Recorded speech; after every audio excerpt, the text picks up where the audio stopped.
प्रेम से बोलिए वृंदावन बिहारी लाल की, भागवत महापुराण की।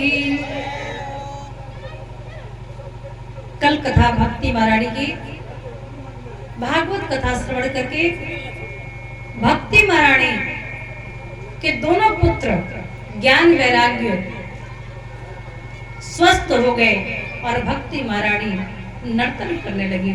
सविधि भक्ति महारानी ने भागवत महापुराण की सप्ताह ज्ञान कथा को श्रवण किया और प्रश्न किया, महाराज कथा सुनने के लिए कहाँ बैठूं? सनकादि महात्माओं ने कहा, देवी अगर बैठना ही है तो सबके अंतःकरण में बैठ जाइए, क्योंकि जब तक आप अंतःकरण में नहीं बैठेंगी तब तक भक्तों का हृदय निर्मल नहीं बनेगा, और जब तक निर्मल नहीं बनेगा तब तक परमात्मा का आगमन भला कैसे होगा। एक बार मन को स्वच्छ करके निर्मल बनाकर भक्ति महारानी अंतःकरण में जब विराजमान हो जाती हैं तो भगवान के चरण को ऐसे पकड़ लेती हैं, क्योंकि भगवान तो भक्ति महारानी के पीछे पीछे भागे आते हैं। जहाँ भक्ति है वही भगवान है, और जहाँ भाव है वही भजन है, और जहाँ भजन है भक्ति है भाव है वही परमात्मा का निवास स्थल बन जाता है।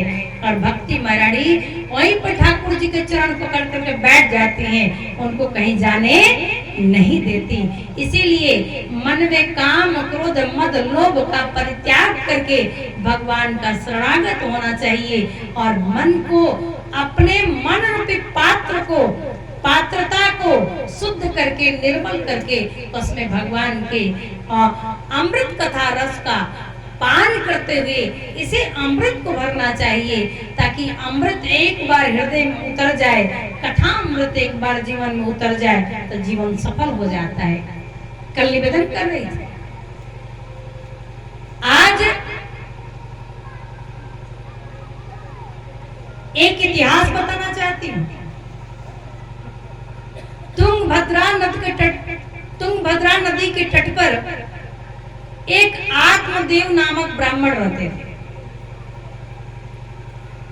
बड़े ही संयमी, बड़े ही विद्वान, भगवान के परम भक्त, निष्ठावान और निरंतर भगवान की सेवा में जीवन यापन करते थे। कर्मकांड के प्रकांड विद्वान, भगवान के परम भक्त, घर मकान दुकान सुख समृद्धि सब कुछ भरा था। एक संतान नहीं थी, एक संतति का सुख नहीं था। अच्छा, घर मिल जाए, परिवार मिल जाए, सब कुछ हो, और खाने वाला, खेलने वाला, आंगन की शोभा बढ़ाने वाला संतति न हो तो घर बेकार है कि नहीं? आत्मदेव को मन में बड़ा ग्लानि। एक गैया को पाल रखा था, गैया भी बंध्या थी, उसको भी कोई बालक नहीं होता था, गैया को भी कोई बच्चा नहीं होता था। तो तुलसी जी का बिरवा लगाते तो तुलसी जी का बिरवा सूख जाता था। कभी भी तुलसी जी का बिरवा उनके आंगन में टिकता नहीं था, हरा भरा नहीं रहता था। यद्यपि सेवा बहुत करते, लेकिन तुलसी जी का बिरवा भी सूख जाता था। उनके मन में बड़ी गलानी मन में। एक दिन घर छोड़ करके वन में चले गए। गृहं त्यक्त्वा वनं गतः, वन में चले गए। वन में जाकर के भगवान की साधना करने लगे।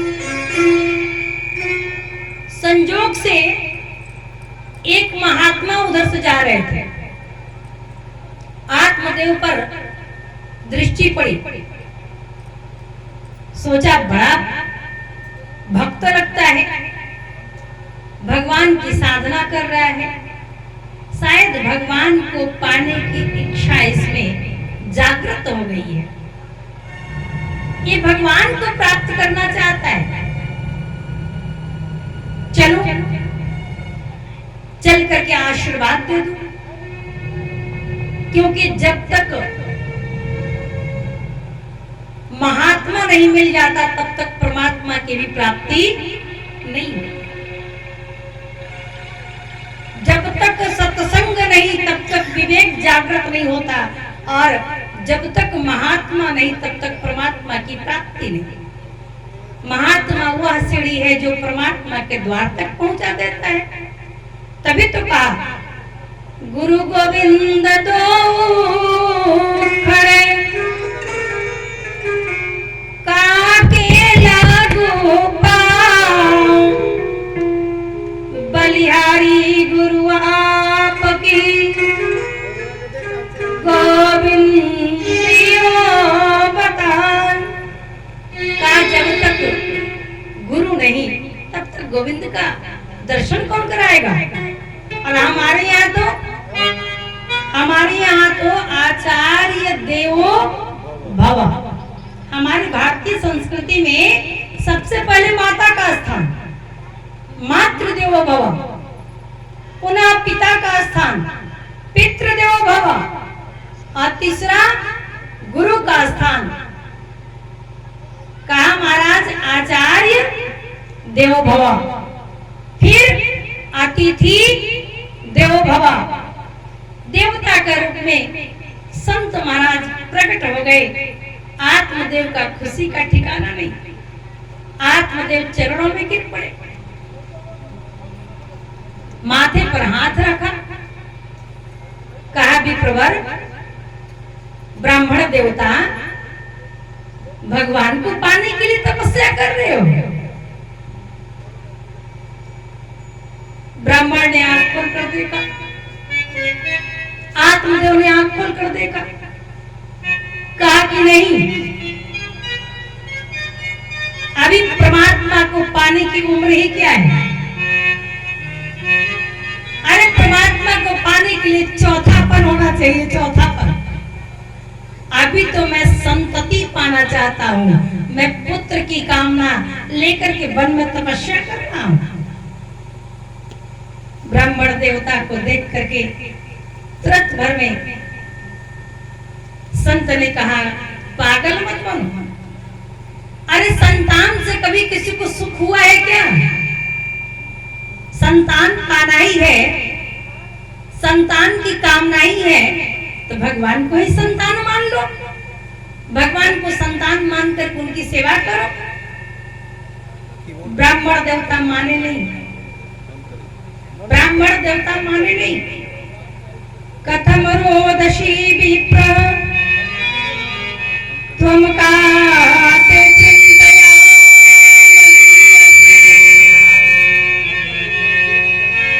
बद त्वं सत्वरं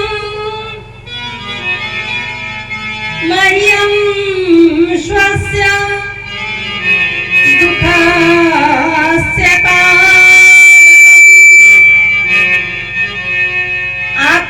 अपने दुख का कारण बताइए। तुरंत भर में ब्राह्मण ने कहा क्या बताऊं। धिक जीवनम प्रजाहीनम धिक गृहं च प्रजां विना धिक धनं च अन्यपत्यस्य धिक कुल संतति विना। कहा महाराज धिक्कार है मेरे कुल मेरे परिवार पर कि हमारे कुल खानदान में संपत्ति नहीं है, हमारे परिवार में खाने वाला खेलने वाला नहीं है, और मुझे तो संतान चाहिए। भगवान की अभी आवश्यकता नहीं है, अभी तो संतान की आवश्यकता है। ब्राह्मण देवता की बात सुनकर के संत ने बहुत समझाया, कहा देखो चक्कर में मत पड़ो, पुत्र से बढ़िया भगवान को ही पुत्र बना लो। और मैं तो तुम्हें कहता हूँ कि तुम्हारे 7 जन्मों तक पुत्र का सुख तुम्हारे जीवन में नहीं है, नहीं है। इतना सुनने के बाद आत्मदेव ने चरण पकड़ लिया, कहा महाराज अब तो यहीं पर प्राण दे दूंगा और मेरे मौत का कारण भी आप ही बनेंगे। आपको ब्रह्म हत्या लग जाएगा। या तो आप मुझे पुत्रवान बनाइए और नहीं तो मेरे मौत का आप पाप को, ब्रह्म हत्या को स्वीकार करने के लिए तैयार हो जाइए। इतना सुन करके संत विचार करने लगा, इसको तो पुत्र चाहिए। बात समझाने पर जब समझ में नहीं आ रहा है तो चलो ठीक है, एक फल निकाला और संत ने, क्योंकि संत हृदय नवनीत समाना, संत तो दयालु होता है, संत तो सब पर कृपा करता है। और संत समझाने पर भी जब नहीं समझा, संत के समझाने पर आत्मदेव, तो संत ने एक फल दे दिया, कहा अपनी पत्नी को खिला देना, तुम्हारे घर में बड़ा बुद्धिमान पुत्र पैदा होगा, बड़ा संस्कारी पुत्र पैदा होगा। आत्मदेव की खुशी का ठिकाना नहीं। आत्मदेव वहां से चले और आत्मदेव चलते चलते जब घर पहुंचे तो पत्नी ने पूछा, महाराज कहाँ गए थे? आत्मदेव ने कहा, देवी जल्दी से स्नान ध्यान करके मेरे पास आओ। पूछा क्यों? कहा मैं कह रहा हूँ क्या हो। पत्नी दौड़ी दौड़ी आई, कहा कहिए महाराज, क्या क्या करना है, कहिए महाराज। तुरंत भर में कहा कि ये फल को तुम खा लो और हमारे घर में सुंदर पुत्र का प्रागट्य हो जाएगा, सुंदर पुत्र की प्राप्ति हो जाएगी, क्योंकि एक संत पहुंचे हुए महात्मा ने यह फल दिया है। पत्नी का नाम धुंधली है। पत्नी ने फल को ले लिया, फल को लेकर विचार कर रही है। हमारे स्वामी जो है ना, मिथ्या चक्कर में पड़ जाते हैं। कई फल खाने से किसी को पुत्र होता है क्या? कई फल खाने से भी किसी को बेटा होता है क्या? लेकिन अगर नहीं खाऊंगी तो पति को बुरा लग जाएगा, क्या करूं? पुनः मन में विचार आया, अगर मैं गर्भवती हो जाऊंगी तो बड़ा कष्ट होगा, चलने में, फिरने में, उठने में, बैठने में पीड़ा होगी। और हमने सुना है कि गर्भवती महिला कभी कभी प्रसव के समय प्राण भी उनका चला जाता है। कभी कभी गर्भवती महिला प्रसव की वेदना को बर्दाश्त नहीं कर पाती और प्राण पखेरु उड़ जाता है। मान लो मैं गर्भवती हो गई, कहीं आग लगा, कहीं कोई लूट मार होने लगा, अब मैं नहीं भागी तो तब तो मैं अपने प्राण को त्याग देना पड़ेगा हमें, तब तो हमारे प्राण चले जाएंगे। अर्थात कुतर्क करने लगी। कभी भी हमारे आपके मन में अच्छी बातें नहीं आती, हमेशा कुतर्क ही हमारे मन में आता है। क्यों? क्योंकि संगति का प्रभाव है, और जब तक संगति अच्छी नहीं होगी तब तक यह कुतर्क मन से जाएगा नहीं। इसीलिए कहा, जहाँ सुमति तहाँ संपत्ति नाना, जहाँ कुमति तहाँ विपत्ति नाना, जहाँ सुमति तहाँ संपत्ति नाना, जहाँ कुमति तहाँ विपत्ति निधाना, जहाँ सुमति तहाँ संपत्ति नाना। जहाँ सुंदरमती है वही सुख है, समृद्धि है, संतति है। ठाकुर जी की कृपा से सब कुछ वहाँ प्राप्त हो जाता है, बिन मांगे सब कुछ मिल जाता है। लेकिन जहाँ सुमति नहीं है, मिला हुआ चीज भी चला जाता है, घर की आई लक्ष्मी चली जाती है, घर में सुख समृद्धि नहीं हो पाता। अभी धुंधली फल लेकर के, आत्मदेव की पत्नी फल लेकर के कुतर्क कर ही रही थी, इतने में धुंधली की बहन आ गई। बहन जब आई, बहन गर्भवती थी। उसने पूछा, क्या बात है बहन, बहुत दुखी लग रही हो, कारण क्या है?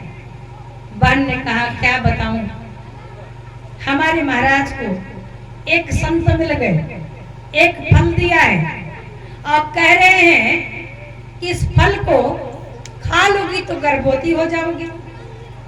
क्या करूं समझ नहीं पा रही हूं। मैं गर्भवती होना नहीं चाहती क्योंकि प्रसव पीड़ा मैं बर्दाश्त नहीं कर पाऊंगी, मुझे गर्भवती नहीं होना।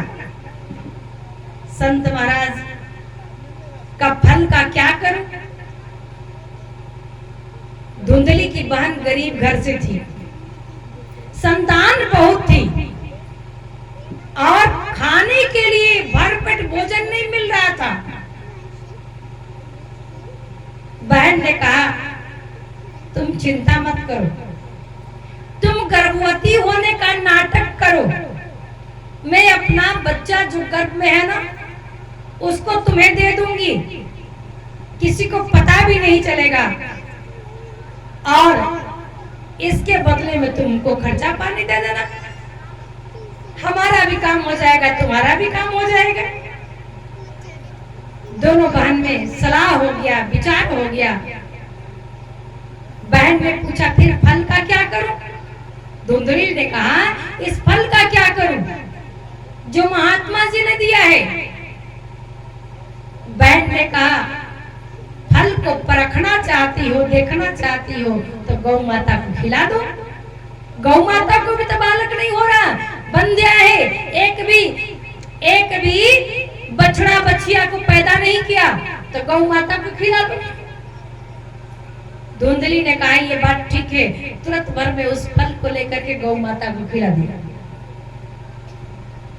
आत्मदेव जी से पूछने पर कह दिया कि फल को मैंने खा लिया है और मेरे पेट में ऐसा लग रहा है कि मेरे गर्भ में शिशु आ गया है और नाटक करने लगे। 9वें महीने जब धुंधली की बहन को बालक हुआ, उसने अपने बालक को तुरंत भर में अपनी बहन धुंधली को दे दिया और बदले में पैसा ले लिया। इधर 3 महीने के बाद गौ माता ने भी एक पुत्र को जन्म दिया। कान मात्र गौ के समान है लेकिन पूरा बदन मानव का है। गौ माता ने भी संतान को उत्पन्न किया और धुंधली की बहन ने भी संतान को उत्पन्न किया और धुंधली को प्रदान कर दिया। एक साथ 2 पुत्र हो गए। घर में उत्सव हुआ और देखिए दोनों भी एक सुंदर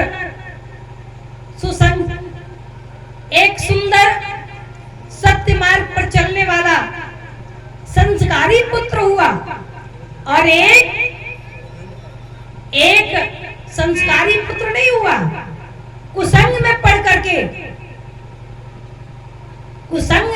करके एक पुत्र जो धुंधली का बहन का पुत्र है वह बिगड़ गया। कहा महाराज एक विख्यात हुआ तो दूसरा कुख्यात हो गया। भागवत से भी आया सर्वांग सुंदरम दिव्यम निर्मलम कनक प्रभम। का गोकर्ण जी जिनका कान गौ के समान है उनका नाम आत्मदेव ने बड़े धूमधाम से नामकरण संस्कार किया, बधैया बाजी, और आत्मदेव ने उस पुत्र का नाम गोकर्ण रखा। जो गौ माता के पुत्र हैं उनका नाम गोकर्ण रखा। और कहा महाराज धुंधकारी जब धुंधली के पुत्र को आत्मदेव ने गोद में लेकर के नामकरण करना चाहा तो धुंधली बोलती कि ये 9 महीने गर्भ की वेदना मैं सहूंगी और नाम आप रखेंगे। फिर आप ही रख दीजिए देवी, नाम रखने से मतलब है। धुंधली ने कहा धुंधली का पुत्र धुंधकारी, इसका नाम धुंधकारी होगा। विचार कीजिएगा। कहा महाराज एक विख्यात हुआ और एक कुख्यात हो गया। गोकर्ण पंडितो ज्ञानी धुंधकारी महाखल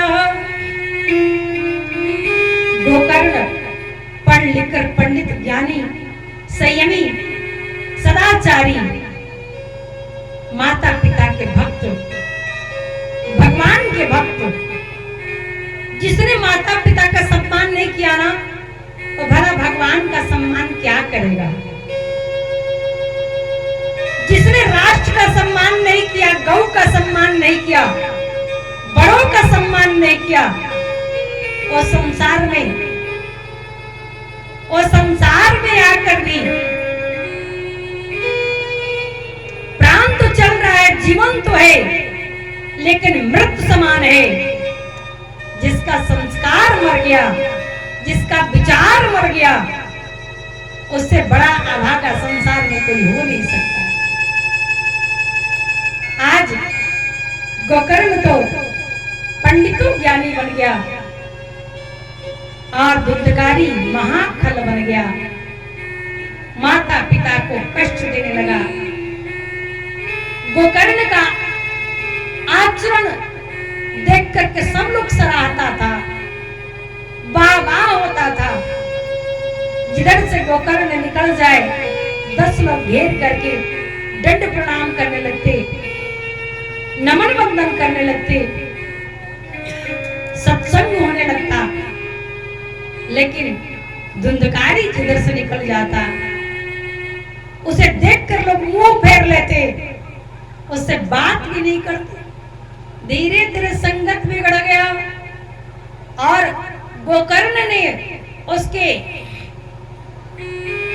पापाचार को देख करके घर छोड़ करके साधना करने के लिए चले गए।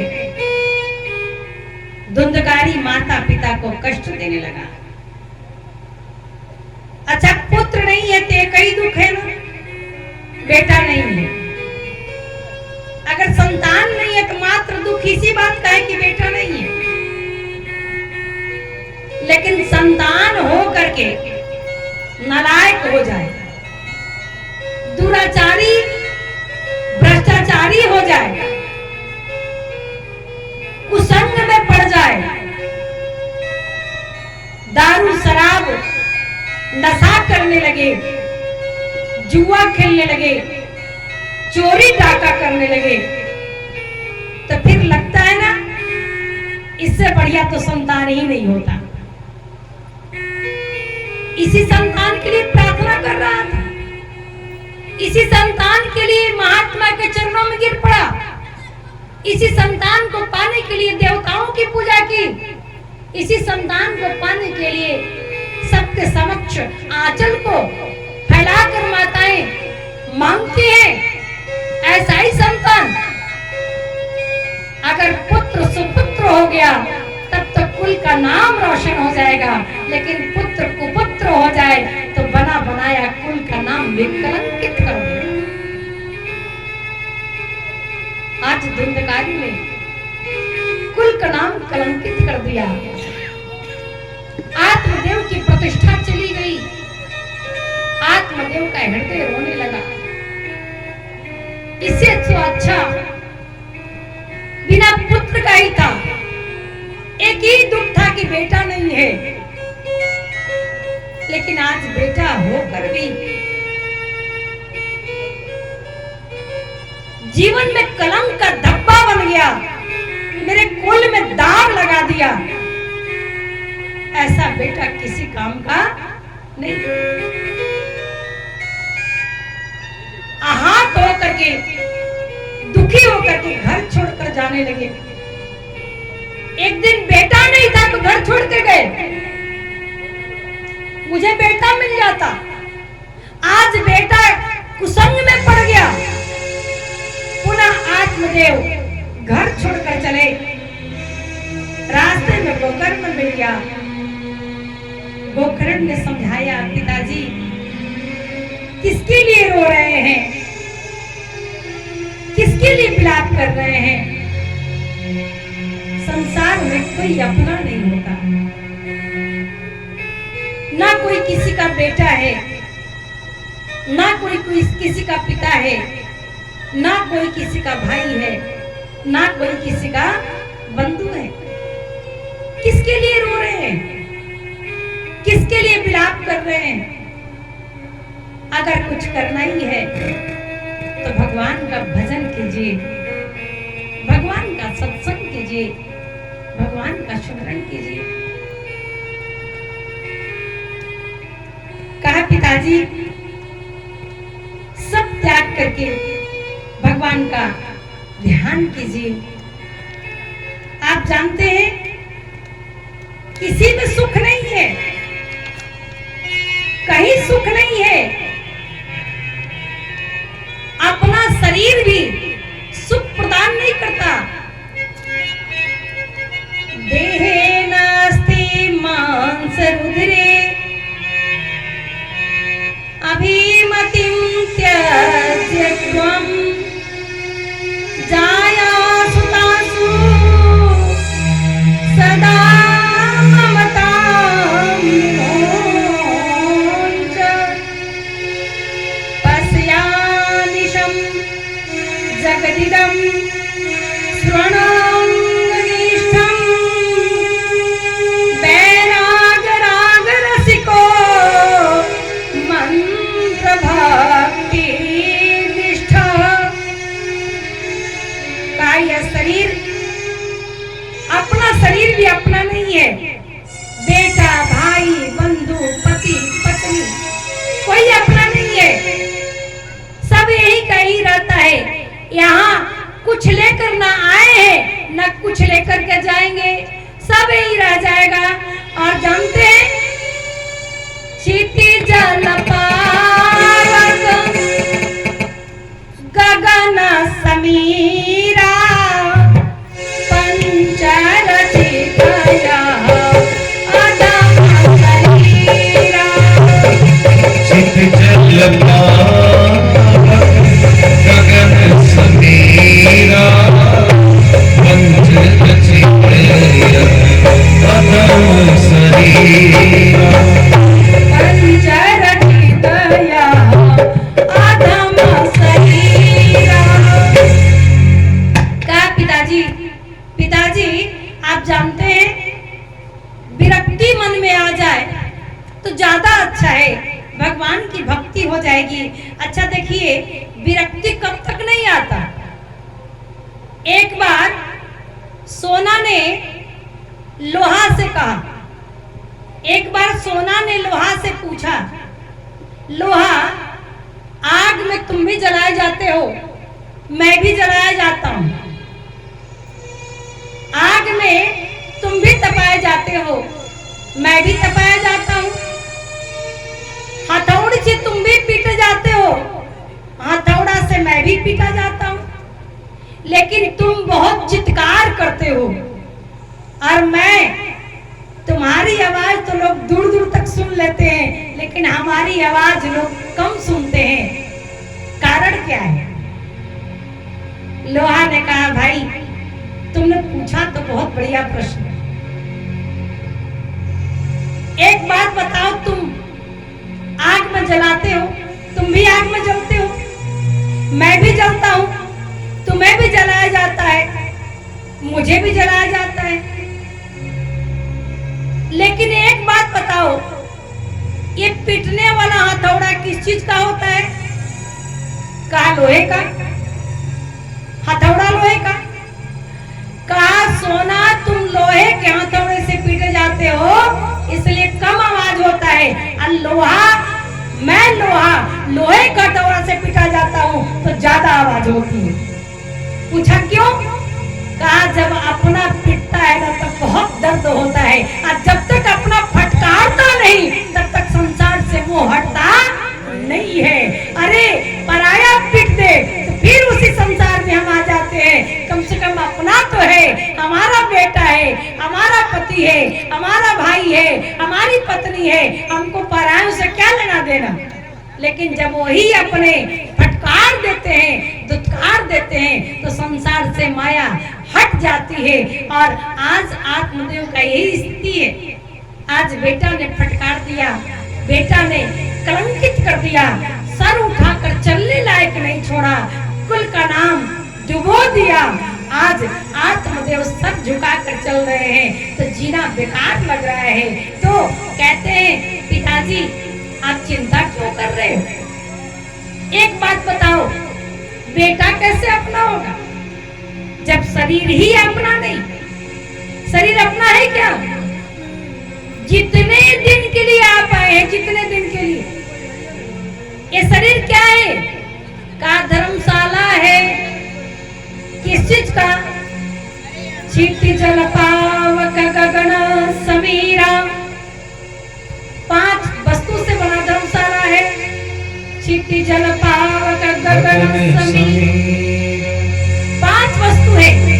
और जानते हैं, धर्मशाला में आप अयोध्या जाइए, वृंदावन जाइए, हरिद्वार जाइए, और आपने 1 महीने के लिए धर्मशाला बुक किया, 1 महीने के लिए, 1 महीने में वह धर्मशाला इतना अच्छा लगने लगा, इतना अच्छा लगने लगा कि आप उसको छोड़ना नहीं चाहते, छोड़ना नहीं चाहते।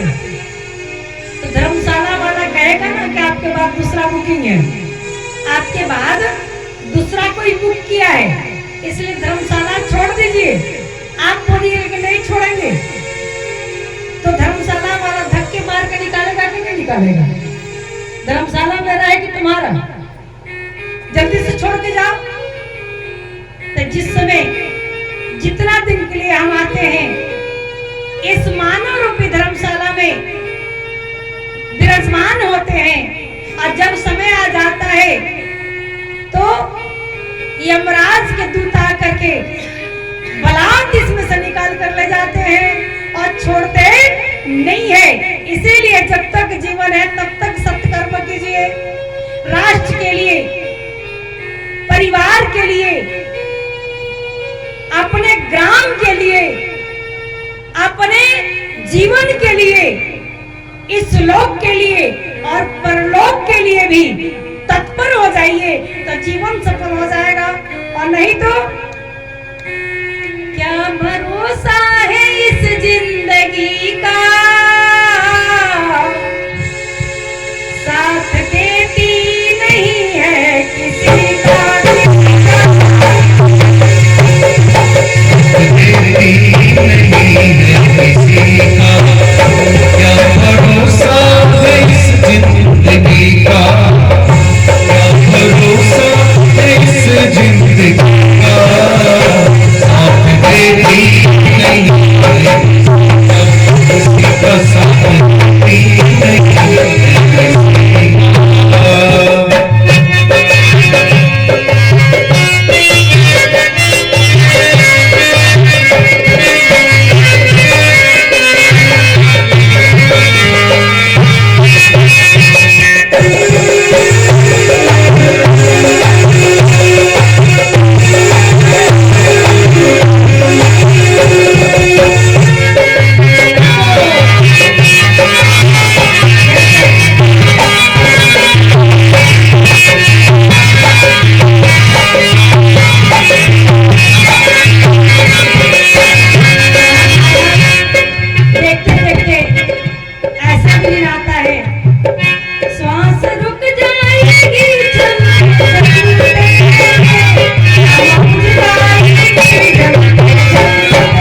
नहीं है।